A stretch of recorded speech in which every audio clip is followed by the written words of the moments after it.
Hey guys, it's Callum from Gamer Guide, and today we're going to be talking about JRPGs. Now, I love JRPGs, and the reason tends to be usually the turn-based combat, the complex narratives that you only get within a JRPG, and certain other unique aspects that really just differentiate them from the traditional RPGs out there. And of all of the games that I've played, whether that be Kingdom Hearts, Final Fantasy, Tales of Arise, you name it, I've probably played it. There are very few that have that unique feel that the game in question we're talking about today has, and that is the Persona series. For those that are unaware, Persona in a nutshell is a game that marries together aspects of games like Pokemon, games like The Sims, where you're doing life simulation. You have to manage your school life, you have to manage your friendships and relationships, you have to partake in small mini games where you dance and bathe and shower and you go and eat food and like all the normal stuff you would do in your life. But equally, you have this second life of sorts where you are this vigilante fighter and you have to go into other people's psyches in the form of like a TV station, or perhaps you're a phantom thief that can access it through an app, and you get to go into these otherworldly locations and fight these things called personas. Personas are essentially monsters which are representations of the negative personality traits within people's hearts,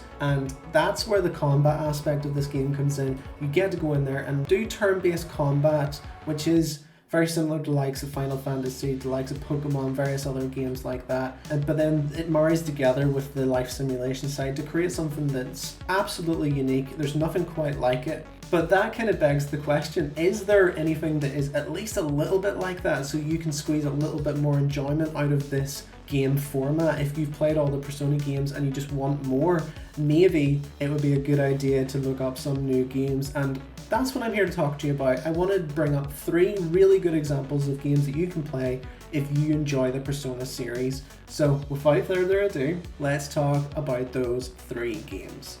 Okay, so first up we have the Pokemon series. Now you may immediately be thinking, where's the joined up thinking when it comes to Pokemon and Persona? Well, from the life simulation side, I'm going to say immediately that there isn't a lot of similarity between the two. In Pokemon, in the more modern titles, you can sometimes create secret bases and you can do things that are somewhat similar to what Persona is trying to do, but it's nowhere near the scale of how Persona lets you run your life from day to day, and you have to manage your time, you have to build relationships, you have to build social status, you have to do your classes during the day. Like, there's so much more in terms of life simulation when it comes to Persona, but where the similarities come is in the form of the combat. So when you look at Pokemon, you have to catch these Pokemon, these monsters, you have to level them up, you have to train them, you have to pick their movesets, and you also have to evolve them if you want to get the full potential out of them in some cases. Some of them don't evolve and that's fine, but if you want the full potential out of the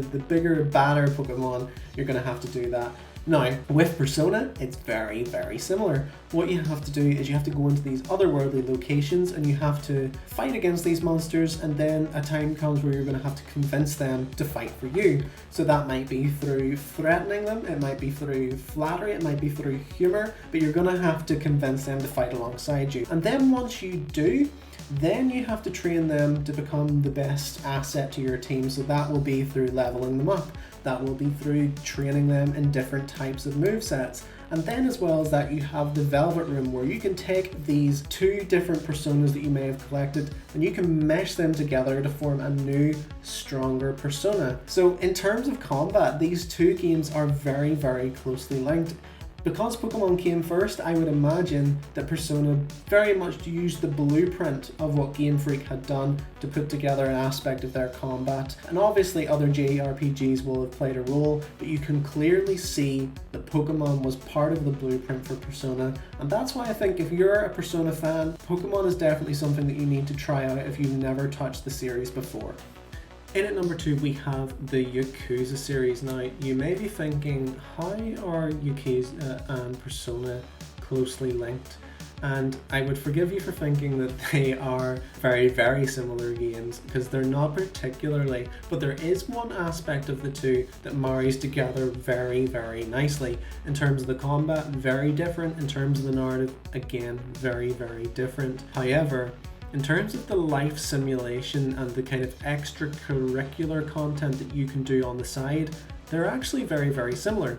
Yakuza tries to move away from that GTA blueprint that a lot of people have pinned on it by having these whimsical mini games and outlandish things that you can do on the side, kind of drawing away from that gritty mafia underworld that you have to engage within the main storyline so that you can become a Dance Dance Revolution champion or whatever it happens to be. Yakuza really invites you into this world where you can be silly on the side whilst doing all these things for the Japanese Yakuza and the mafia. Persona has a little bit of that as well. Even though there is an otherworldly setting within Persona where you go to these phantom worlds and you fight against these personas which are devilish psyche aspects of people's minds, you still have this life simulation side of the game that is very much steeped in reality, where you can do these more silly things and more throwaway things, like you can go and go to the batting cages, you can go to the bathhouse, you can go to the burger joint, and you can challenge yourself to eat these huge meals that just no one should ever challenge themselves to do. And that's just a small snippet of what you can potentially do within both of these games. That's how they marry up really well, and they also have that very Western feel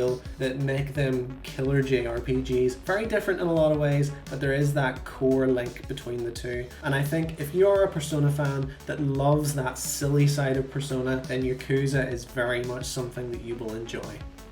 Then thirdly and finally we have the Danganronpa series. Now this is one where you can clearly see the similarities between these two games. It's based on like a visual novel. They kind of have a similar art style, a similar approach in terms of narrative in a lot of ways. There is that level of silliness, but there's also that dark theme of hope and despair that's looming over most games in the Danganronpa series, as well as the Persona series that has a lot of adult themes within. So there's a lot of links there, but the one I really want to focus on between these two games, because the gameplay in a lot of ways isn't all that similar, but if you look at the confidant system within the Persona series and how you can engage with different NPCs and different characters and form strong relationships with them through using your free time to give them attention, to give them gifts, to give them various other things, and take part in storyline aspects within their lives. Danganronpa does that all as well. Because it is a visual novel, it does rely very heavily on its storyline and narrative, and therefore when it gives you free time to go about doing whatever you like, you have the ability to choose what characters you want to invest time in, the ones you want to know more about, to draw out their stories, to find new things that you can do to engage with them, and ultimately that's how these two games mirror each other very, very well. It's all about getting to know these characters, analysing the character depth hidden within that the developers have left there for you to draw out, and that's why these two games marry together so well. In terms of gameplay, Danganronpa is definitely the lesser of the two because it does rely so heavily on its storyline, and the gameplay is almost an afterthought in a lot of ways. The reason why that game exists is because visual novels aren't something that are as incredibly popular as they were say 20 years ago, whereas Persona is a fully fleshed out game which marries together so many different mechanics and makes the combat, the gameplay, the narrative, all aspects of it very, very strong. But if you're someone that is really, really driven by narrative and storylines, and gameplay is just something that you like to kind of tick along in the background, then Danganronpa may just be for you. But there you have it, guys. 3 games that you can play if you really, really enjoy the Persona series and want to find out a little bit more. Now, there aren't just 3 games that are just like Persona, there are a lot more out there, and if you want to find a lot more options, then what I would suggest you do is read down through the article below and have a look at the 25 games that we feel are very, very close to the Persona series, and you can let us know in the comments if you think that there are a few that we missed out on. But that is all from me. I've been Callum for Gamer Guide. See you next time.